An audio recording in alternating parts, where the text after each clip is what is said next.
So here we go. The clown show at the Trump administration just continues.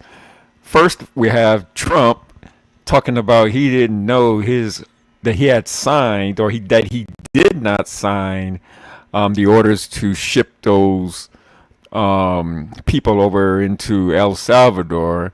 So I'm guessing it must have been auto pen because Trump said, take it with a grain of salt. Trump saying it that he was unaware that or that he did not sign the order to do that.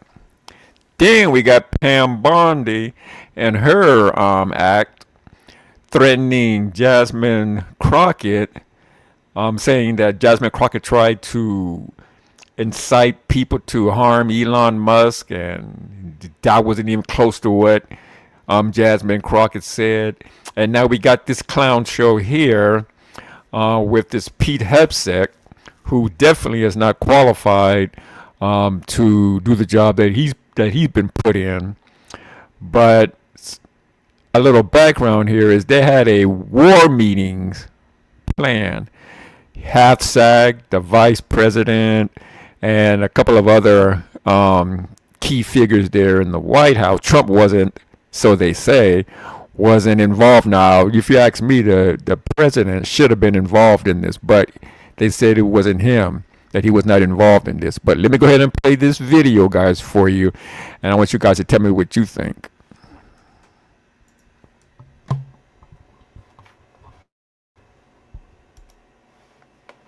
Discredited so-called journalist who's made a profession of peddling hoaxes time and time again. This is what he does. I would love to comment on the Houthi campaign because of the skill and courage of our troops. I've monitored it very closely from the beginning. Nobody was texting war plans, and that's all I have to say about that. This is one of the most stunning breaches of military intelligence I have read about in a very, very long time. In a stunning turn of events, top officials from the Trump administration accidentally revealed sensitive war plans in a messaging group that included a journalist just days before the U.S. launched an attack on Yemen's Iran-aligned Houthis. The White House confirmed the mishap on Monday, March 24th, following a report by The Atlantic. Democratic lawmakers quickly criticized the error, calling it a serious breach of U.S. national security and demanding a congressional investigation into the matter. On this text chain, conversations went at length about imminent military operations, including specific targets, weapons, and attack plans. These text messages very likely included classified U.S. intelligence. And the entire time, nobody seemed to realize that a private citizen without security clearance had access to this conversation. Mr. President, this is one of the most stunning breaches of military intelligence I have read about in a very, very long time. The Atlantic's editor-in-chief, Jeffrey Goldberg, revealed that on March 13th, he was unexpectedly added to an encrypted chat on the Signal app called the Houthi PC Small Group. Inside the group, National Security Advisor Mike Waltz instructed his deputy, Alex Wong, to assemble a team to coordinate U.S. action against the Houthis. Of this relationship. On March 15th, President Trump authorized a large-scale military campaign against Yemen's Houthis in response to their attacks on Red Sea shipping. He also warned Iran, the Houthis' primary backer, to immediately stop supporting the group. However, just hours before the strikes began, Defense Secretary Pete Hegseth shared operational details in the chat, including targets, weapons, and attack sequences. The Atlantic described this as a shockingly reckless misuse of the secure messaging platform. President Trump responded to reporters at the White House, stating that he was unaware of the incident. Mr. President, your reaction to the story in The Atlantic that said that some of your top cabinet officials and aides had been discussing very sensitive material through Signal and included an Atlantic reporter for that. What is your response to that? I don't know anything about it. I'm not a big fan of The Atlantic. To me, it's a magazine that's going out of business. I think it's not much of a magazine, but I know nothing about it. You're saying that they had what? They were using Signal to coordinate on sensitive. Hey, Trump, what the hell does that have to do with what happened? Because you don't like the Atlantic and you think they're going out of business and all that old crazy shit that you be talking. Answer the question. The question is, how in the hell did your security advisor add a reporter into the group chat? And why are you having group chats anyway? Should you guys be in some type of bunker somewhere, where these type of meetings are held in secret? Doing a YouTube chat? Come on, y'all, stop it.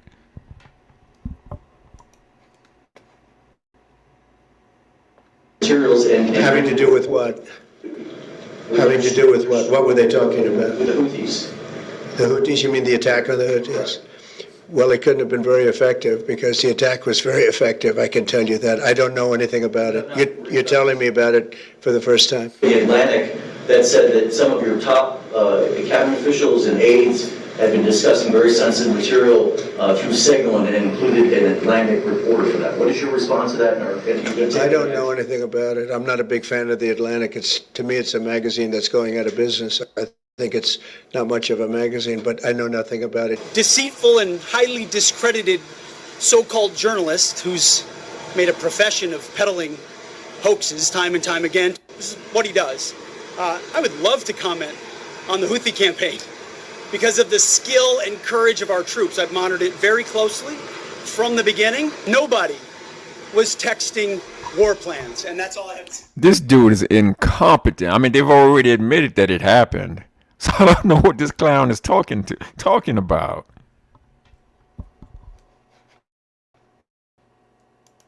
About that. This is one of the most stunning breaches of military intelligence I have read about in a very, very long time. In a stunning turn of events, top officials from the Trump administration accidentally revealed sensitive war plans in a messaging group that included a journalist just days before the U.S. launched an attack on Yemen's Iran-aligned Houthis. The White House confirmed the mishap on Monday, March 24th, following a report by The Atlantic. The White House confirmed it. So now we got a bold-faced liar in this Pete Hegseth dude. A bold-faced liar.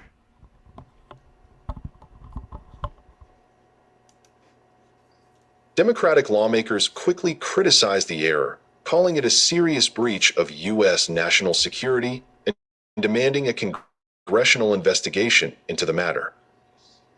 On this text chain, conversations went at length about imminent military operations, including specific targets, weapons, and attack plans. These text messages very likely included classified U.S. intelligence.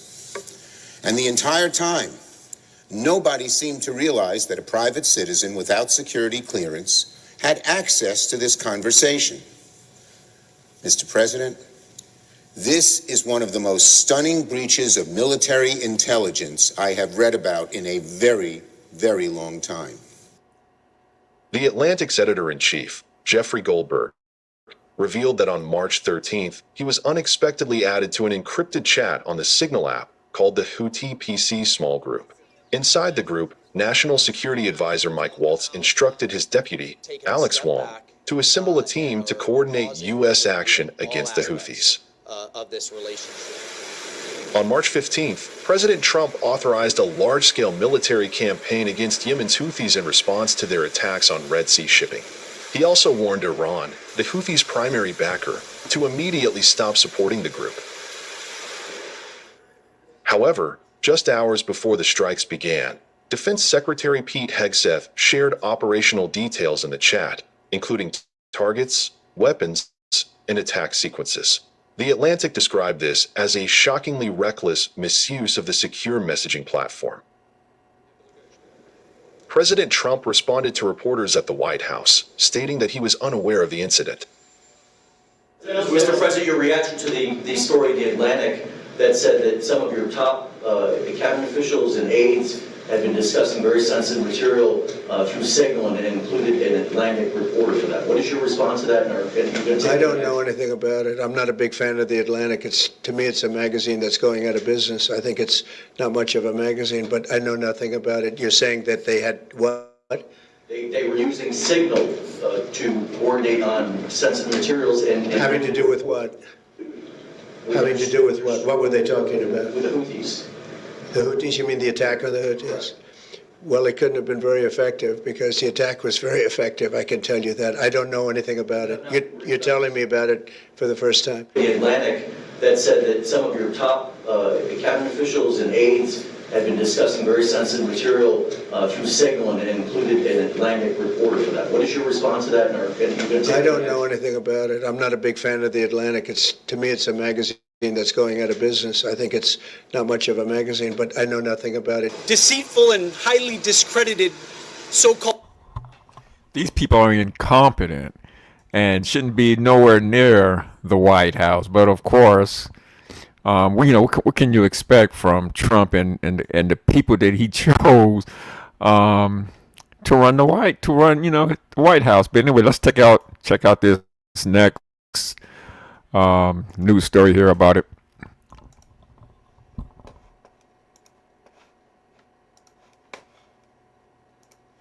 Hello, and thank you for joining us. The editor-in-chief of The Atlantic says President Trump's top national security officials accidentally included him on a text chain discussing classified war plans. The Atlantic's Jeffrey Goldberg says he received an invite to join a group chat on the messaging app Signal, where officials were debating plans to attack Houthi rebels in Yemen. The chat included Vice President J.D. Vance, National Security Advisor Mike Waltz, Defense Secretary Pete Hegseth, and other cabinet-level officials, according to the report.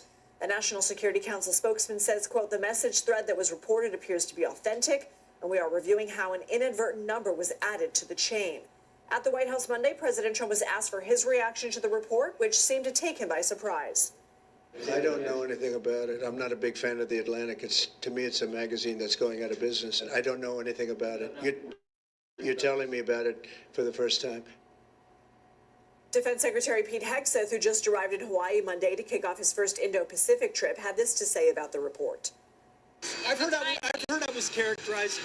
Nobody was texting war plans, and that's all I have to say about that. Thank you. CBS News White House reporter Olivia Rinaldi joins us now. Olivia, what do we know about the sensitive information divulged in this group chat? Well, Lindsay, what an extraordinary report there from Jeffrey Goldberg at The Atlantic about this group chat in Signal that he was a part of that included not only him, but also the Vice President, the Secretary of Defense, and the National Security Advisor talking in real time about the potential strikes that they're going to take in Yemen against Houthi rebels. Not only were they discussing, at length the target themselves, but also talking about the timeline, whether or not they should, in this group chat and some of the details of it that were published by Jeffrey Goldberg. Essentially a debate going on between the Vice President and the Secretary of Defense about delaying these strikes for another month to allow for Europe to perhaps take a better or more advanced role in their own security in the region. Vice President J.D. Vance noted that Europe has about 40% of 3%, and therefore it would be incumbent upon them to take more of a step in negotiations and in these national security strikes against the Houthi rebels. Some of these texts were even published as a part of this article. We also know that as a part of these discussions that Jeffrey Goldberg had witnessed in this article, they also talked about targets, the weapons they were using, and the attack sequencing. Now, these are things you obviously do not want to get out before you conduct any airstrikes against any people who are not allies of the United States, but it's quite notable that he was in this group chat commercial application Signal where they were having these sorts of discussions. I want to ask you about that in a second, but what's the latest we're hearing from the White House about this? Well, we are just hearing from the White House now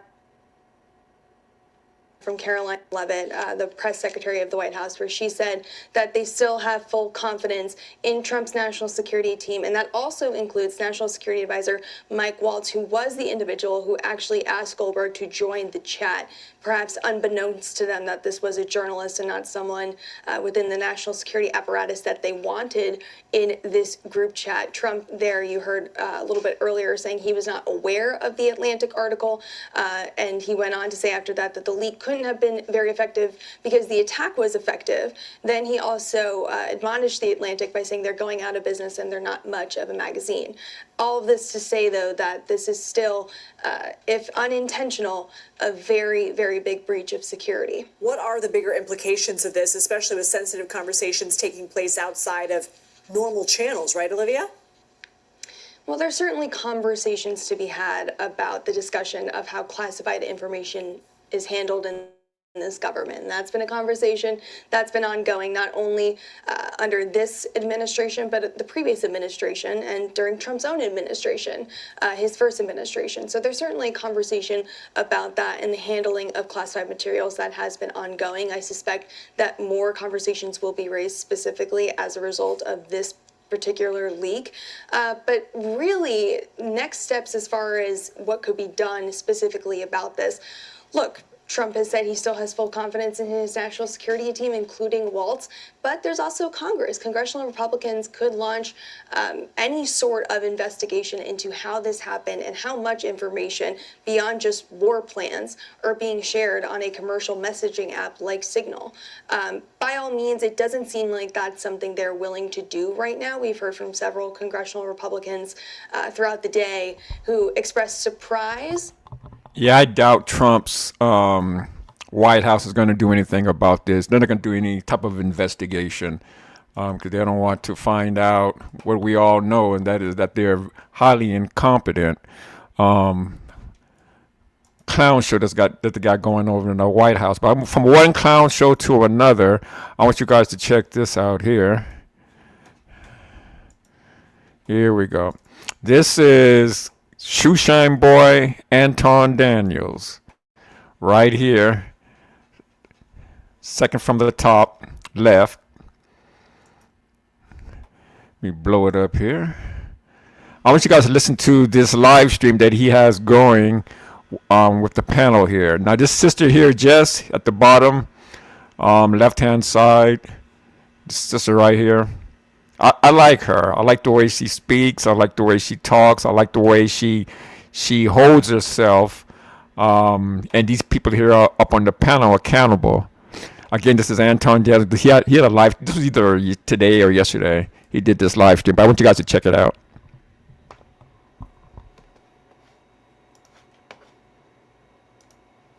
That's kind of the role that men take on with whomever they marry. And you take on a father figure role, and you basically are sorting through all of the bullshit. And because y'all are extra promiscuous nowadays, it makes it 10 times worse because you now have to sort through all of that fucking drama and all of that trauma to try to fix the shit that a bunch of other people then already had you and broke you in. So it is a lot. It is a lot. And now y'all keep on adopting the philosophies and the ways of women that ain't even y'all. Y'all took up the mantle of this feminism shit with white women, and that ain't even y'all fault. Y'all keep on being finesse. Some of y'all got issues from being touched when y'all was little kids and stuff like that. That's not a race. Why are we touching little girls? Let's start there. What happened to grown men protecting young girls? Why do you're not hearing me. have so much trauma when it comes? You're not hearing me, baby girl. What y'all be doing? You're not hearing me. I mean, I hear you, baby, but I'm just saying we got to unpack it all. We're going to unpack it. You can't say one thing and then say you suffered from abuse and now that's why. Why are we being abused when we're kids? What's going on with these grown men, traumatizing these young girls? Wait, but do you know that women tend to Yes, we know, Q. We know, baby. It's a problem. It's a problem on both sides, but we're talking about men right now. So all I'm saying. Now, this sister here at the top here, She is a Aunt Jemima bed wench if I've ever seen one. This woman here, Q. I think that's her name, Q. Yeah, I believe that's her name. But anyway, she is a bed wench. Um, if there ever was one. But all of these people up here on this panel are Trump supporters, all except for Jess. Is that yes, women have gone through a lot of traumas by way of men, and unfortunately, a lot of women didn't deal with those traumas. Unfortunately, because of the way this crazy ass world and this crazy ass country is set up, it was designed for us to do exactly what we're doing right now. When they see us doing this, it's like the plan worked. It worked in our favor because us going against each other has always been their goal. And so here we are, comparing ourselves to other races and this, that, and the third. All I'm saying is you have the right to speak on your experiences, right? There are things that Black women do need to be accountable for. Them attitudes got to be in check, right? If you come across a good man, know how to turn that boss shit down. It's not cute. It's not sexy. It's okay to be soft, but understand that there are a lot of women who never had the opportunity to be soft. So it takes a lot of unlearning and relearning and all this and that. Same thing for men. They've been traumatized. Oh my God, they've been a target on their back since the beginning of time, right? So I'm just more about us being gentle with each other, holding ourselves accountable, and so we can avoid these bad experiences with one another. See, that's the thing I like about Jess. Now, I've only seen her a couple of times on Anton Daniels panels when I've done reaction videos like this. But Jess, to me, is the only one that seemed to make sense. Everyone else up on here, this panel, are Aunt Jemimas and Sambos. Each and every last one of them are Aunt Jemimas and Sambos. The only one that makes any type of sense is Jess. And that's the sister, or Jazz. Her name is Jazz, and that's the sister that's talking right now. Because regardless of the experience that were not so good in my life with men, I would never generalize Black men like that. I think y'all are great. No but Black men. You're taking it personal, but we can't say that women don't generalize. How many times you say Black men ain't shit? Black men do it. Jazz, you just generalized though. Shouldn't do it at all. Jazz, you just generalized us. You just said Black men are great. I know me personally, I don't like participation trophies, right? Everything that I do, if somebody say Black men are beautiful, right? That don't do nothing for me. That don't do nothing for me. If they say Black men are trash, that don't do nothing for me either because that's not me. And him saying what he said about Black women that act like that ain't doing nothing for them either. So me saying I love Black men and they're that's a generalization. You said Black men are great. But see, Jazz, what you have to understand is these people, each and every last one of them, have self-hate. It doesn't matter if you tell them that they're great, if they're good, like you said, that you love Black men. They hate themselves. So because they hate themselves, they can't take that compliment. They will fight you tooth and nail because they don't want to be who they are. They want to be white men and white men. They can't be, and so they're conflicted. Whenever they hear a woman like you, Jazz, say that they're great or that you love Black men, they go instantly into defense mode because they don't want to be that. They don't want to be Black men or women. Has to do anything for you. It's just a positive reinforcement. If you feel like that don't do nothing for me, well, I don't know what you need done to. It's a compliment. I'm saying that I uplift you. It's a generalization. Why do we get mad when people generalize? Because have we not seen what generalizing Black people in this country has done? Like, you know what? I'll pause because Black people have always been treated fairly in this country, right? No, that's. Well, I think generalizing is a bit different from stereotyping. No, it's stereotypes that is very much so synonymous with the generalization. That's why there's always an assumption of how we act and behave towards certain people. So you can't say that. We've always been I generalized. can agree that generalizing can lead to stereotyping, but generalizing something kind of leads to averages or implies average. What is the average behavior of a group of people?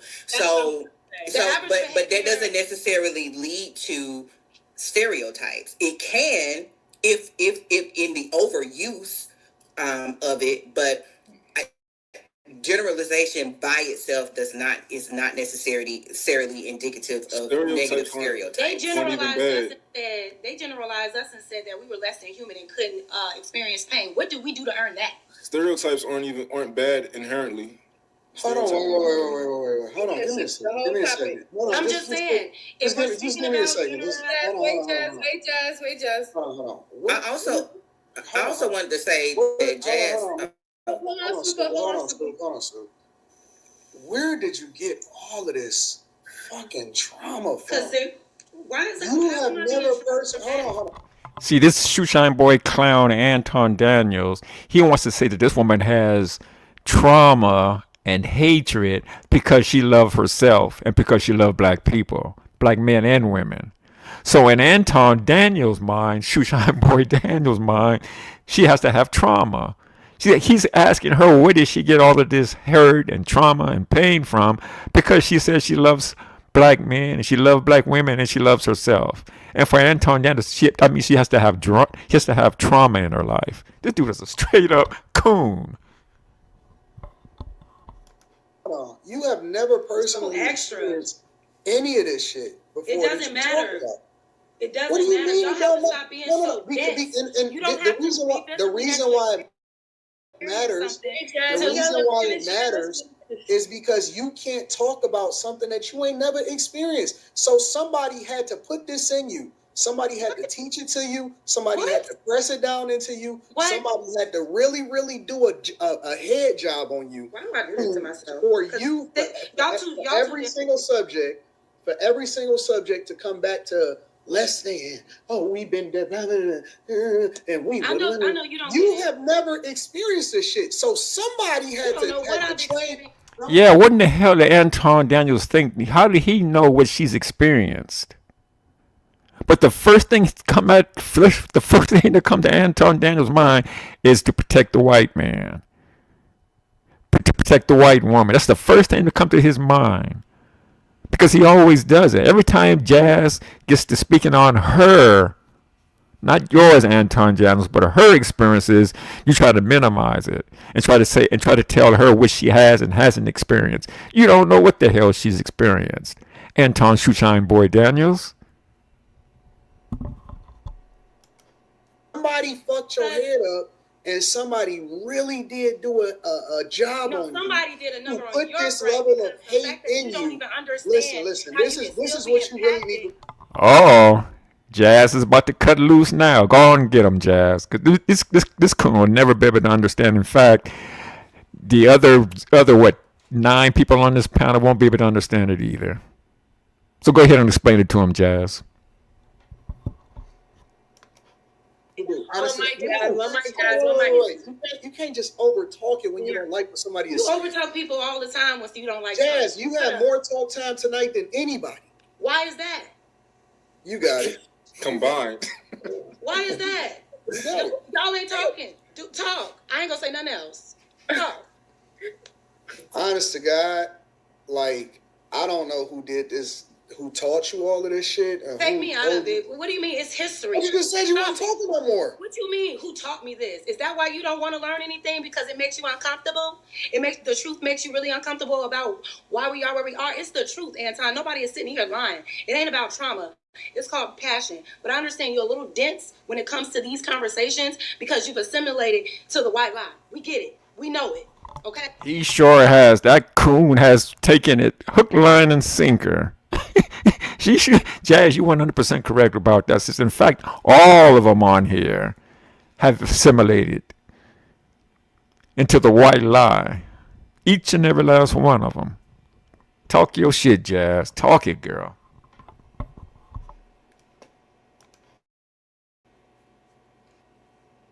You went to a predominantly white school. Baby, you don't know where I went. Who the fuck? That's what you said. I'm just saying, though. Don't say nothing that you don't know. I went to a school with one white person, and I do not feel like a victim. Don't talk. You were in a privileged neighborhood. You don't know. You don't know that. At a privileged white school, and you hate white people. It's so weird. The experience that you talk about is. It's weird to me how you coons love white people so much. I mean, you would defend a white person way before you would even think about defending yourself, your family members, or this lady here, Jazz. Because, like she said, you guys have assimilated into whiteness so much. You guys want. That's what I'm saying. You guys, they hate themselves, Jazz. These 9 people up on the panel with you, they hate themselves. They hate everything about them. They hate their skin color. They hate their hair. They hate how they're looked upon by society. They just hate themselves. How I should be talking. Girl, you don't know my life. I'm just saying, but can we bring it back to the topic? We know you're racist, Jazz. We know, girl. We know. And if anybody is not racist. Jazz, you are racist. I'm racist too, Jazz. I'm right there with you, my sister. Black only. I don't care about no other race but black. So I'm right there with you, Jazz. If they want to call you racist, let them call you racist. I'm racist. That's for damn sure. If anybody asks me, I'll tell them straight up, yeah, I'm racist. I want nothing but good things for black people. Racist like you, right? They're on the wrong side of the fence. Real, and you're just we real. Know. Can we bring it back to the topic? Yeah, you're so real. Just like because it's almost 3 hours in. Girl, I don't care. I don't know. We've been talking about your feelings. Like I'm tired of talking about your feelings, Jazz. That's what it comes about. And it's always every panel the same argument. Sorry that I'm here. We know you're racist. White folks bad. You can leave. Okay, you can leave. You can leave. You don't have to listen to me. You can go. You hate white people, but you were around white people your entire life. Make it make sense. You had the same opportunities as the people that you hate so bad. Stop it. When some of us had to get it from the bottom, and we know a white person wasn't the reason we was at the bottom. Girl, listen. Having these conversations with a woman like you is just.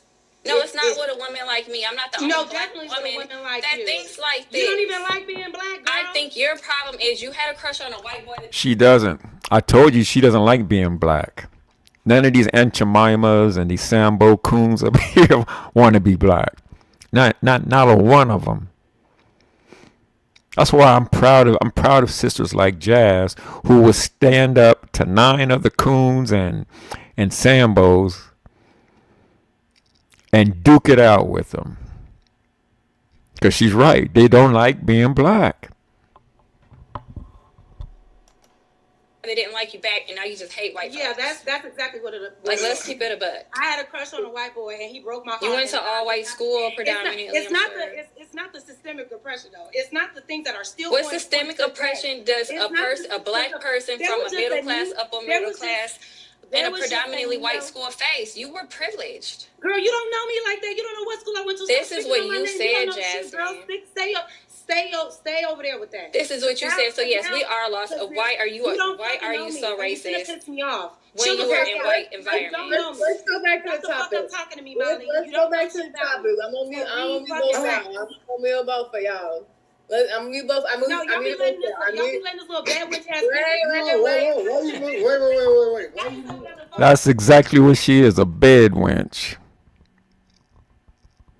I like Jazz. Like I said, if I were able to ever to have Jazz on my channel, I would love to have that sister on my channel and having a conversation with her. I like Jazz, and I don't mean like any type of way where I want to get with her or anything like that. I just like the fact that she stands up for herself. She stands up for her people, even against coons and Jemimas who want to be white, who wanted to fight this sister tooth and nail because she said she loves black men and women. It's shameful to me. If you ask me, it's shameful.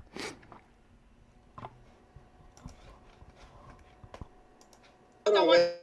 Wait a minute. No, Wait, no. Let's go back to the topic.